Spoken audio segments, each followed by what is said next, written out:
Nagtulungan ang 36th Infantry Battalion at ang Municipal Local Government Unit o MLGU ng Cortes sa Surigao del Sur sa pagta-turnover ng 6 na Sustainable Livelihood Project o SLP regular projects, 2 SLP Zero Hunger projects at isang CVA project para sa 9 na SLP associations sa naturang munisipyo noong Marso 13.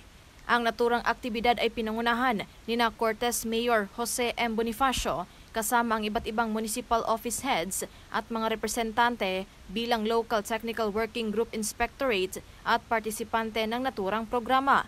Kaugnay nito, naging matagumpay ang pagbibigay ng naturang mga proyekto dahil sa tulong-tulong na pagsisikap ng Department of Social Welfare and Development o DSWD Caraga, 36IB at lokal na pamahalaan ng Cortes, Surigao del Sur. Sa isang pahayag, sinabi ni 36IB Commanding Officer Lieutenant Colonel Vincent Viray na ang inisyatibang ito ay magbibigay ng magandang kinabukasan para sa mga kapuspalad sa mga naturang komunidad. Anya, sa pamamagitan ng mga proyektong ito, inaasahang maiiwasan ang posibleng pagbalik ng insurhensiya sa mga lugar na dating apektado ng kaguluhan.